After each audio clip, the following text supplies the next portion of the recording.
यानी कि यहां साफ साफ इशारा दीपेंद्र सिंह हुड्डा पर है, साफ साफ निशाना दीपेंद्र सिंह हुड्डा पर है कि उन्होंने मानी चुगल की और इसलिए राज चला गया।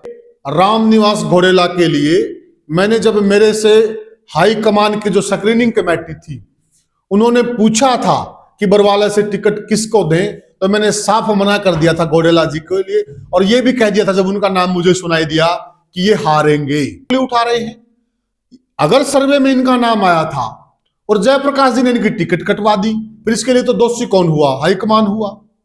फिर तो इन्होंने सरेआम हाईकमान का नाम लेना चाहिए कि कांग्रेस का बंटादार तो हाईकमान कर रहा है, कांग्रेस की मिट्टी पर तो हाईकमान कर रहा है। अगर ये इनमें मादा है कहने का, अगर इनमें जिगरा है, ये अपने आप को शेर भी कह रहे हैं कि मैं शेर, अब ये नहीं पता ये शेर कौन है, कुत्ते भी कह रहे हैं कुत्ता कौन है। अगर ये वाकई में शेर हैं तो ये खुल के कहें कि सारा मटिया मेट सारा भंटादार हाईकमान ने किया। नमस्कार साथियों, मैं हूं आपका होस्ट कुलदीप सिंह पुनिया, और साथियों मैं लेकर चलता हूं आपको राजनीति की दुनिया। साथियों राजनीति की दुनिया की बात करें, कल बरवाला के अंदर एक प्रोग्राम हुआ और उस प्रोग्राम के बाद हिसार की राजनीति और हरियाणा की राजनीति का तापमान बढ़ गया है। जहां एक तरफ सर्द हवाएं चल रही हैं और बर्फबारी हो रही है, परंतु उस प्रोग्राम के बाद कांग्रेस पार्टी के अंदर और हरियाणा प्रदेश के अंदर का तापमान है वो तमतमा रहा है। आखिर क्यों? साथियों आपने भी देखा होगा उस कार्यक्रम के अंदर 3 शख्सियत मौजूद थी, विशेषकर जो बड़ी शख्सियत हैं, तीनों के बयान वायरल हो रहे हैं। आइए अब एक बार हम उन पर चर्चा करते हैं और उसका विश्लेषण करते हैं कि जो तीनों के बयान हैं इसका मतलब क्या है। सबसे पहले एक बयान है चुगलखोर। हरियाणा का जो राज था वो चुगलखोर ने खो दिया, ये कहा गया। आखिर वो चुगलखोर कौन है जिसने हरियाणा के अंदर कांग्रेस पार्टी का राज खो दिया? और फिर चुगलखोर है, अगर चुगलखोर के ही चलती है तो फिर आगे भी इनका क्या होगा? क्यों? क्योंकि कोई तो होगा जो चुगलखोर की मान रहा है। अब दोषी कौन है? एक बार इनकी बात को सच मान लिया जाए, दोषी कौन है? चुगलखोर है या जो चुगलखोर की मान रहा है? तो इन्होंने एक मेहरबानी और कर देनी चाहिए थी कि चुगलखोर की मान कौन रहा है यह भी बता देना चाहिए था, परंतु वहां इशारों इशारों में बात हुई। वहीं पर धर्मवीर गौत जी ने जो चुगलखोर का जिक्र किया था, उन्होंने कहा कि एक राजा था, इतिहास लिखा जाएगा, राजा ने बहुत बढ़िया राज किया, लेकिन राजा अपनी वजह से नहीं हारता, राजा ने कभी चुगलखोर की नहीं मानी, राजा के बेटे ने चुगलखोर की मानी और राज चला गया। तो ये राजा कौन है और राजा का बेटा कौन है ये भी आपको भली भांति पता चल गया। खैर उन्होंने तो नाम नहीं लिया, लेकिन आप समझ गए होंगे कि ये राजा भूपेंद्र सिंह हुड्डा और राजा का बेटा दीपेंद्र सिंह हुड्डा। यानी कि यहां साफ साफ इशारा दीपेंद्र सिंह हुड्डा पर है, साफ साफ निशाना दीपेंद्र सिंह हुड्डा पर है कि उन्होंने मानी चुगल की और इसलिए राज चला गया। अब एक बार थोड़ा सा इनके इतिहास पर नजर डालते हैं। जो धर्मवीर गौत जी हैं, इनके भाई ने एक बार जाट संस्था का चुनाव लड़ा था। मैं भी आपको अगर उसका नतीजा पता होगा ही, वो हार गए थे। मैं एक बार इनका राजनीतिक इतिहास आपको बता रहा हूं। दूसरा, ये किसी सरकारी जॉब में थे, उसके बाद ये राजनीति में आए हैं। ज्यादा बड़ा नाम नहीं रहे और में भी उम्र दराज हैं, पार्टी में इन्होंने काम किया है। लेकिन अब ये कह रहे हैं कि राजा के बेटे ने मान ली। यानी कि फिर हमारे एक कहावत है कि चोर को नहीं, चोर की मां को मारिए। तो फिर यहां बड़ा दोषी कौन हुआ? चलो एक एक करके बात करेंगे। उसके बाद आ जाइए आप घोड़ेला साहब पर। घोड़ेला साहब भी लंबे समय से अपना रोना रो रहे हैं। वो ये कह रहे हैं कि मेरे को हरवा दिया, मेरे को हरवा दिया, मेरे को उसने हरवा दिया, मेरे को इसने हरवा दिया। और लगभग उनका बड़ा निशाना जयप्रकाश जी होते हैं, जो मौजूदा सांसद हैं कांग्रेस पार्टी के हिसार से। यहां पर भी पहले तो वो नाम नहीं ले रहे थे, फिर धीरे धीरे उन्होंने नाम भी ले दिया, यानी कि उस बात पर भी वो अटल नहीं रहे। नाम ले दिया, नहीं लेता तो भी लोगों को पता था, ले दिया, चलो अच्छी बात है, क्लियर भी हो गया कि नाम ले दिया। लेकिन धर्मवीर गोयत भी बराए मेहरबानी करके नाम ले देते राजा के बेटे का, तो और भी अच्छा होता। अब आगे चलते हैं। अब जो घोड़ेला साहब है, पहले बात तो ये क्लियर हो जाए कि वोट आपके थे कि जयप्रकाश जी के थे? क्योंकि जयप्रकाश जी से मेरी भी कई बार चर्चा हुई है। उन्होंने ये कहा कि मैं तो खुद 12,500 वोटों से हारा था बरवाला हल्के से। अगर ऐसे ही सारे वोट मेरी मुट्ठी में होते तो मैं क्यों हारता? चलो, अगर वो इस बात पर भरोसा नहीं करते घोड़ेला जी, फिर घोड़ेला जी स्वीकार कर ले कि वोट तो यहां पर जयप्रकाश जी का ही है, मेरा नहीं है। क्योंकि वो कह तो रहे ना उन्होंने हरवा दिया, इसका मतलब जो वोट बैंक है वो जयप्रकाश जी का है। जयप्रकाश जी कहते हैं तो वो डल जाता है, जयप्रकाश जी मना कर देते हैं तो वो वोट नहीं डलता। फिर वो वोट किसका हुआ? वोट तो जयप्रकाश जी का हुआ। फिर वो ये कह रहे हैं कि वो नेता नहीं है। अब यहां भी दबंध हो गया। एक तरफ तो वो कह रहे हैं कि वोट उनका है, और उन्होंने कई नेताओं के नाम भी लिए, बड़े नेताओं की, उस नेता का वोट बैंक है, उस नेता का वोट बैंक है, उस नेताओं का वोट बैंक है।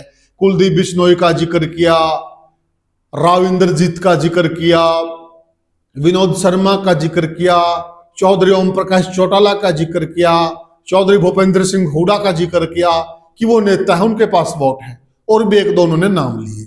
ठीक है, फिर यहां ये नहीं समझ में आता कि बरवाला में आके कैसे फंस जाते हैं वो।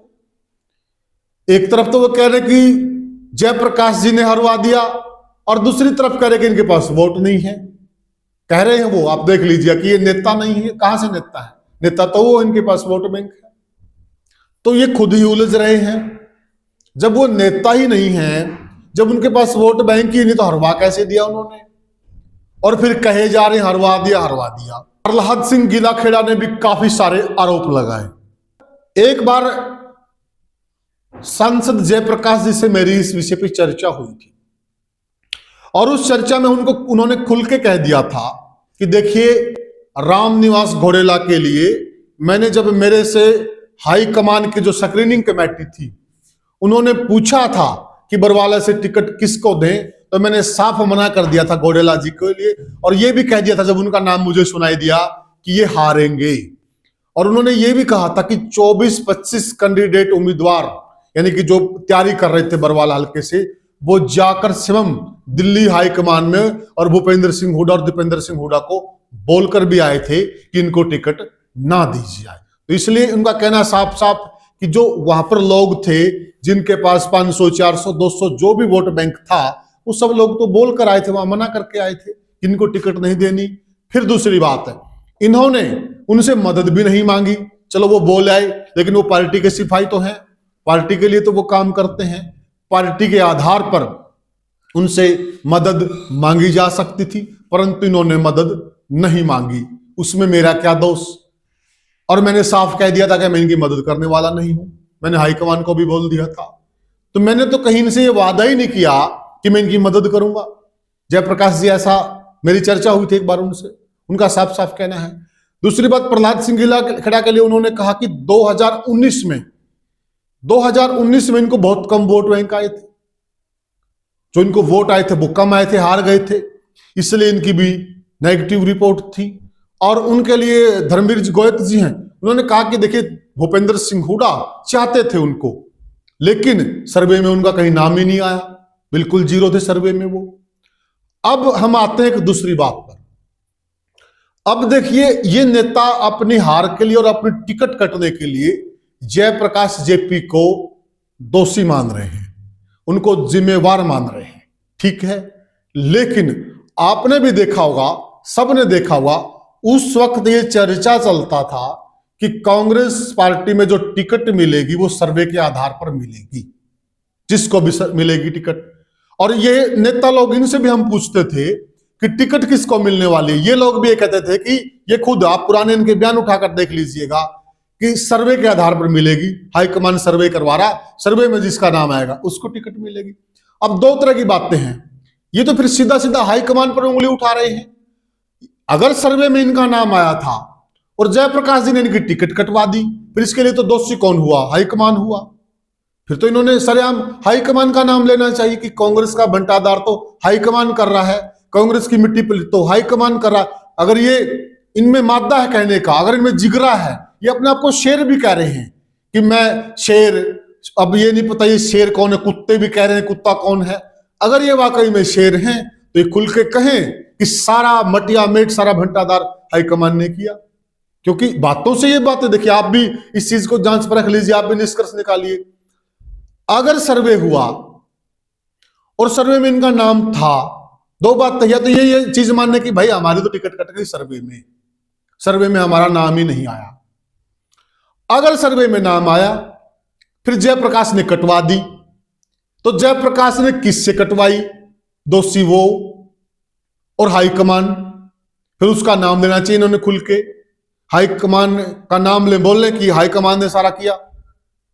लेकिन नहीं, ये भी यहां पर राजनीति कर रहे हैं। खैर, काम भी है इनका, राजनीति करनी भी चाहिए। ये भी पर्टिकुलर निशाना लगा रहे हैं। इनका केवल और केवल निशाना जयप्रकाश जी हैं कि किसी भी प्रकार से हम जयप्रकाश जी को कमजोर करें और जयप्रकाश जी कांग्रेस से बाहर हो जाएं, ये इनका निशाना है। जब ये जयप्रकाश जी को कमजोर करने को लगे हुए, मान लिया जाए अगर यही सत्य है, फिर जयप्रकाश जी क्यों कसर छोड़ेंगे? वो भी तो राजनीति करते हैं ना, वो भी तो राजनीति करने के लिए आए हैं और वो तो खिलाड़ी माने जाते हैं, तो वो भी तो अपने दांव पे चलाएंगे ना, चलाएंगे वो भी अपना। तो इसमें फिर गलत कौन हुआ? साफ सी बात है। इसलिए जो कांग्रेस का सिस्टम है बहुत उलझा हुआ है और वो समझ में नहीं आ रहा, दोषी कौन है, गिल्टी कौन है, कौन चुगलखोर है। अगर चुगलखोर है तो किसके कान भरे गए, क्यों भरे गए? फिर दोषी, बड़ा दोषी कौन हुआ?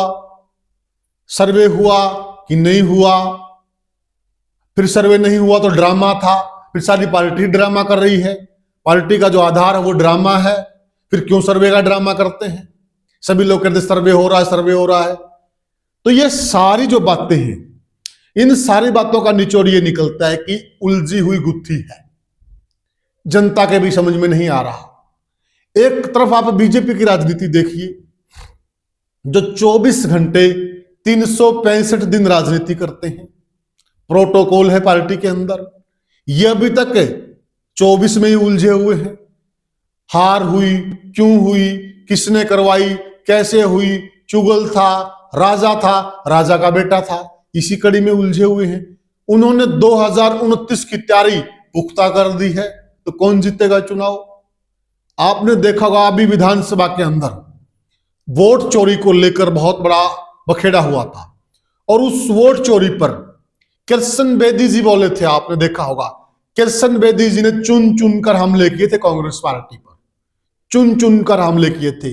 और वो जो चुन चुन कर हमले किए थे ना कृष्ण बेदी जी ने, आप ये बातें उठा लीजिए, कृष्ण बेदी जी ने लगभग ये वही बातें बोली थी, वही आरोप लगाए थे कि कांग्रेस के अंदर फूट थी, कांग्रेस अपनी वजह से हारी, कांग्रेस ने डीएससी समाज का आदर नहीं किया। बहुत सारे जो हमले किए थे कांग्रेस पार्टी के ऊपर मंत्री कृष्ण बेदी ने, तो लगभग इन्हीं लोगों की जो बातें होती, इनके यहां जो फूट है, इनके यहां से जो बातें निकल कर जाती हैं, तो बीजेपी उन बातों को शस्त्र की तरह प्रयोग करती है, करेगी। काम है उनका, विपक्ष है, उनका काम है। अगर उनको विपक्ष कोई चीज प्लेट में सजा कर देगा तो वो क्यों नहीं लेंगे? और वो तो करते ही 24 घंटे और 365 दिन राजनीति। हो तो कहते हैं कि प्योर हम तो राजनीति करने वाली पार्टी हैं, करते हैं वो खुले डंके की चोट पर। में भी कांग्रेस की जो उलझी हुई गुत्थी है, क्या आप भी यह मानते हैं कि जब तक ये गुत्थी नहीं सुलझेगी तब तक जनता भी क्या निर्णय करे?